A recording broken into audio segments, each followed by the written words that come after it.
और आप मुझे देख रहे हैं अपने फेवरेट जगह पे जहां आप सीखते हैं इंग्लिश हिंदी के जरिए। और आज हमारा जो लेसन का टॉपिक है ये काफ़ी इंटरेस्टिंग है क्योंकि हम सीखने वाले हैं कि आप अपनी इंग्लिश से सब लोगों को कैसे इम्प्रेस कर सकते हैं। आप अपने ऑफिस में किसी नए दोस्त को, अपने किसी डेट को या किसी को भी अपने इंग्लिश से कैसे इम्प्रेस, कैसे प्रभावित कर सकते हैं। आई एम श्योर जब आप इंग्लिश सीखते हैं तो आप काफ़ी सारे वर्ड्स, काफ़ी सारे फ्रेजेस सीखते होंगे, लेकिन ऐसे कई फ्रेजेस हैं जो बहुत इम्प्रेसिव है, जिन्हें जब आप अपने इंग्लिश कॉन्वर्सेशन में यूज़ करते हैं तो औरों पर बहुत ज़्यादा अच्छा इम्प्रेशन पड़ता है। तो आज हम यही सीखने वाले हैं। मैंने बोर्ड पर आपके लिए कुछ खास ऐसे फ्रेजेस लिखे हुए हैं, तो बिना वक्त ज़ाया किए हम ये फ्रेजेस देखते हैं। सबसे पहला है long time no see. That's right, long time no see. ये आप कब यूज़ करेंगे? इस फ्रेज को आप यूज़ कर सकते हैं जब आप किसी से बहुत समय के बाद मिलते हैं। सो इंस्टेड ऑफ आस्किंग कि आप कहाँ थे और वेयर हैव यू बिन, आप पूछ सकते हैं या आप कह सकते हैं उनसे लॉन्ग टाइम नो सी। ऑलराइट, लॉन्ग टाइम नो सी। अब नेक्स्ट है 24/7। ऑलराइट, ये फ्रेज काफ़ी कॉमन है, लेकिन इसे आप कब यूज़ कर सकते हैं ये जानना बहुत ज़रूरी है।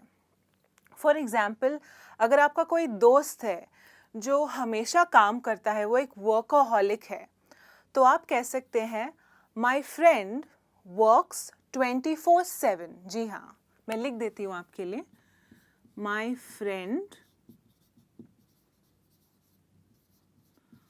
वर्क्स 24/7। इसका मतलब है कि वे दिन में पूरे 24 घंटे काम करते हैं और हफ्ते के 7 दिन काम करते हैं, कभी छुट्टी लेते ही नहीं। सो माई फ्रेंड वर्क्स 24/7, इसका मतलब है सारा समय, सारा वक्त।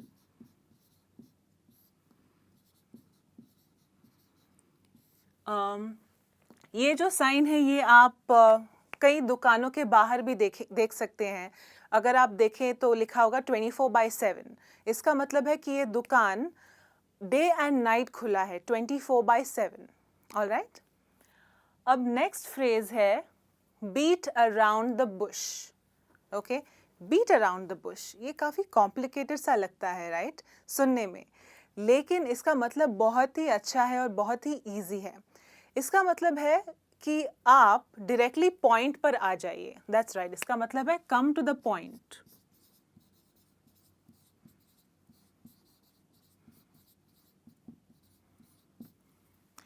तो जब कोई आपको कोई बुरी खबर सुनाना चाहता है या कुछ ऐसा जो आपको शायद सुनने पर अच्छा ना लगे और उनको पता नहीं कि आपका रिएक्शन कैसा होगा, ऑलराइट, तो वो पॉइंट पे आने के बजाय सारी कथा आपको पहले सुनाते हैं और फिर आपको मेन न्यूज़ सुनाने की कोशिश करते हैं। तो उसे कहते हैं बीट अराउंड द बुश।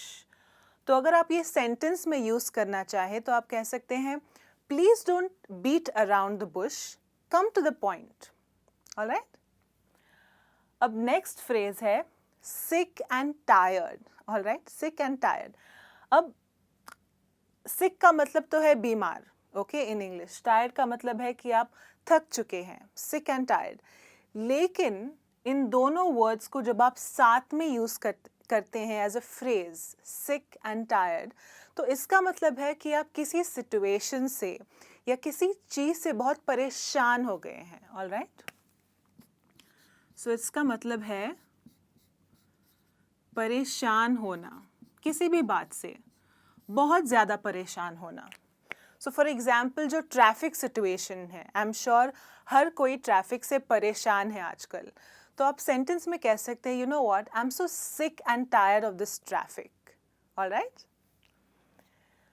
अब नेक्स्ट जो ये क्वेश्चन है यहाँ पे, ये भी काफ़ी इंटरेस्टिंग है और आप इसे अपने कॉन्वर्सेशंस में ईजिली यूज़ कर सकते हैं। सुनने में भी काफ़ी स्मार्ट लगता है। सो आप कहेंगे what's the catch, what's the catch. Alright, ये आप कब यूज़ कर सकते हैं? लेकिन मैं आपको एक सिचुएशन बताती हूँ। इमेजिन कीजिए कि आप किसी इलेक्ट्रॉनिक स्टोर में गए हो ऑलराइट। और जो सेल्स पर्सन है वो आपसे कहते हैं कि सर, अगर आप ये रिमोट खरीदते हैं जो सिर्फ 400 रुपये का है, तो आपको एक 40 इंच का LED टीवी मिल जाएगा फ्री में। क्या आप ये बिलीव करेंगे जब आपको ऐसी कोई न्यूज़ मिल सकती है? आप पूछ सकते हैं तब व्हाट्स द कैच? इसका मतलब है कि इसके पीछे क्या स्कीम है, क्या है जो आप छुपा रहे हैं। What's the catch? क्योंकि आप ये बिलीव नहीं कर पा रहे, राइट? 400 रुपये का रिमोट खरीदने पर मे बी लाइक 50,000 और 1 लाख का टीवी आपको फ्री में मिल रहा है। ज़रूर इसमें कोई तो छुपी हुई बात है। So what's the catch? Next है व्हाट इज स्मॉल वर्ल्ड? अब जो ये वर्ल्ड है, जो दुनिया है, ये तो काफ़ी बड़ी है, बहुत ज़्यादा बड़ी है। तो हम क्यों कह रहे हैं कि स्मॉल वर्ल्ड, छोटा सा वर्ल्ड? ये फ्रेज़ आप कब यूज़ कर सकते हैं? ये आप यूज़ कर सकते हैं जब आप किसी से मिलते हैं या आपकी किसी से इंटरेक्शन होती है जब आप एक्सपेक्ट नहीं कर रहे थे। सो फॉर एग्ज़ाम्पल, अगर आप फ़िलहाल किसी कंपनी में काम कर रहे हैं, ऑलराइट, एंड से 10 साल पहले आपने किसी कॉलीग के साथ किसी और कंपनी में काम किया था, एंड अचानक से आप मंडे को काम पर जाते हैं एंड आपको वही आपका कॉलीग आपके ऑफिस में दिखता है। वो आपके साथ काम करने वाले हैं, उन्होंने नया ज्वाइन किया है। तो आप उनसे मिलकर कह सकते हैं, wow what is small world, how come you are here? Alright, so what is small world? Next phrase जो है ये भी काफ़ी स्मार्ट है, ये है कम वॉट में। कम वॉट में, ओके? इसका मतलब चाहे कुछ भी हो जाए, ओके? कम वॉट में, चाहे कुछ भी हो जाए।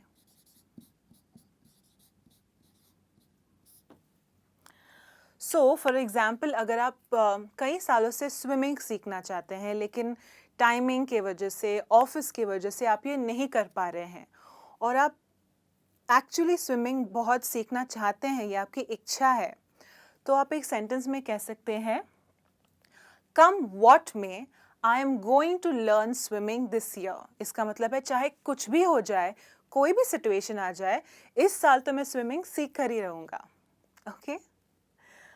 अब नेक्स्ट है हमारा ये जो फ्रेज़ है, ये क्वेश्चन है लेकिन एक्चुअली एक रिएक्शन है। सो आप इसे ऐसे कहेंगे, are you kidding me? Are you kidding me? Alright, ये एक्सप्रेशन आप तब यूज़ करेंगे जब आपको कोई ऐसे कोई बात बताता है जो आप बिलीव नहीं कर पा रहे हैं, आपको लगता है कि ये बात सच नहीं हो सकती, ओके?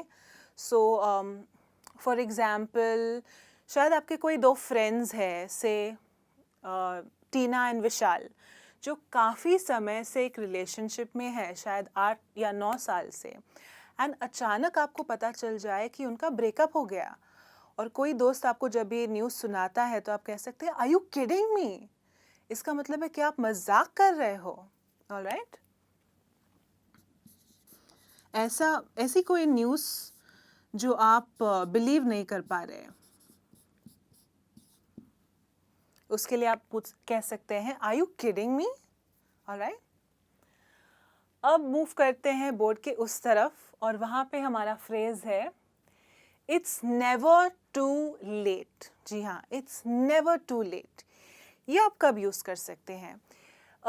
ये आप यूज़ कर सकते हैं किसी को मोटिवेट करने के लिए, ऑलराइट? किसी को इनकरेज करने के लिए।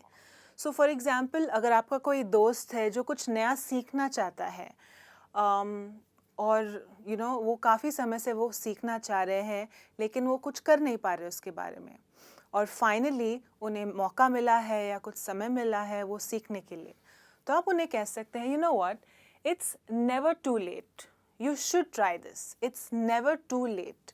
इसका मतलब है कि देर नहीं हुई, अभी भी देर नहीं हुई है।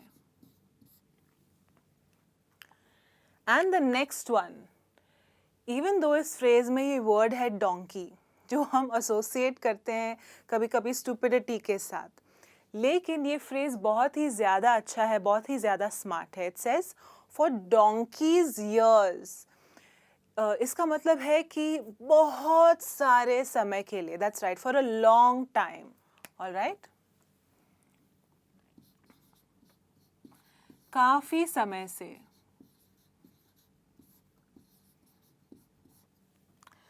सो फॉर एग्जाम्पल, अगर आप किसी को जानते हैं जो काफ़ी समय से मार्केटिंग के फील्ड में है, मार्केटिंग फील्ड में काम कर रहे हैं, तो आप कह सकते हैं कि Sachin has been working in marketing for donkey's years. इसका मतलब है कि बहुत सारे समय से, ऑलराइट। अब नेक्स्ट जो ये फ्रेज है, it says suit your self, suit your self. But what is a suit? Suit तो हम पहनते हैं, राइट, फॉर्मल सूट्स। सो यहाँ हम क्या कहने की कोशिश कर रहे हैं? हम कह रहे हैं कि आपके मन में जो आए आप वही कीजिए, सूट योर सेल्फ।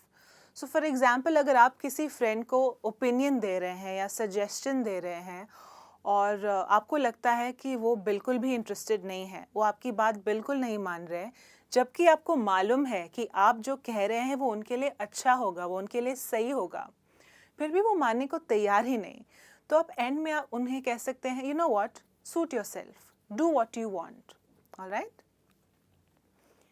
नेक्स्ट है spill the beans, spill the beans. अब स्पिल ये जो वर्ड है, इसका मतलब है एक्चुअली कोई लिक्विड गिराना, ओके, जैसे पानी गिराना या जूस गिराना, spill. But what is the meaning of spill the beans? Alright, so spill the beans का मतलब है कि कोई आपको, अगर आप चाहे कि कोई आपको सारी की सारी इंफॉर्मेशन दे दे, सारी डिटेल्स दे दे बिना कुछ छोड़े, तो आप कहेंगे spill the beans, that's right. इसका मतलब है कि सब कुछ बता दीजिए।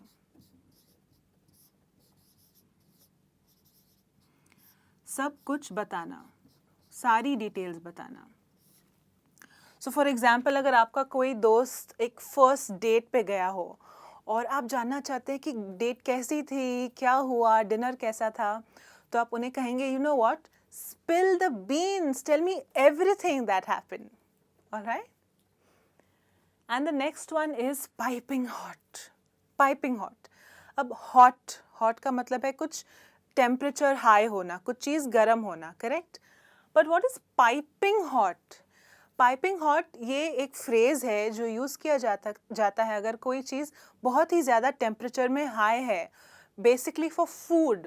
फॉर एग्जांपल, अगर किसी ने आपको चाय सर्व की है और चाय बहुत ज़्यादा गर्म है, आई थिंक पतीले से अभी निकाल के आपको कप में दे दी उन्होंने, तो आप कह सकते हैं this tea is piping hot, इतना हॉट कि शायद आपकी जो ज़बान है वो जल जाए। So piping hot is extremely hot,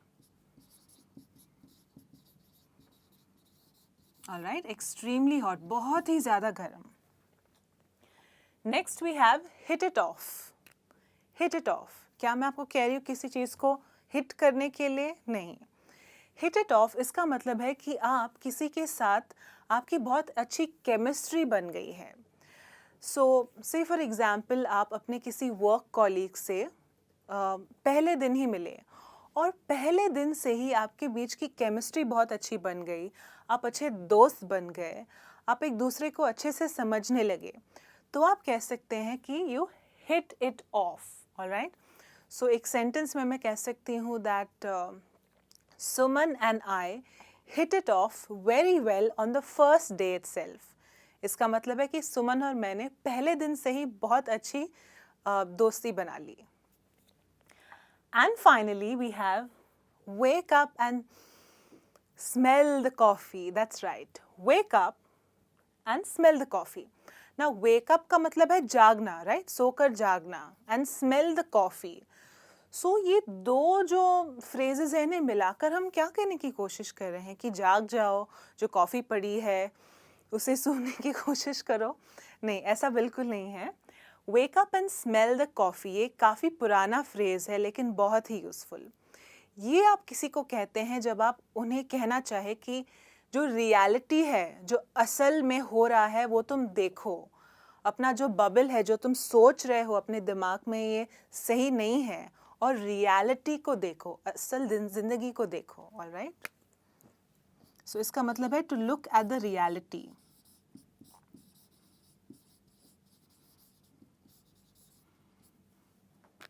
for example, अगर आपके कोई दोस्त है जिन्हें पता नहीं है कि उनके पीछे लोग उनके बारे में बुरी बातें कर रहे हैं, कोई रूमर्स फैला रहे हैं और उन्हें इस बात की बिल्कुल भी खबर नहीं, और ये उनके जो पर्सनालिटी है, उनके इम्प्रेशन को ख़राब कर रहा है, तो आप उन्हें कह सकते हैं, John, wake up and smell the coffee. Alright, come back to reality. Alright, तो फ्रेंड्स, यही फ्रेजेस है आज हमारे इस लेसन में। ये सारे के सारे आप यूज़ कर सकते हैं किसी को भी अपने इंग्लिश से इम्प्रेस करने के लिए। Alright? आई होप आपको आज का ये लेसन अच्छा लगा हो। मैं आपसे दोबारा मिलूंगी एक और नए लेसन के साथ। तब तक आप अपना ध्यान रखिए। Bye bye.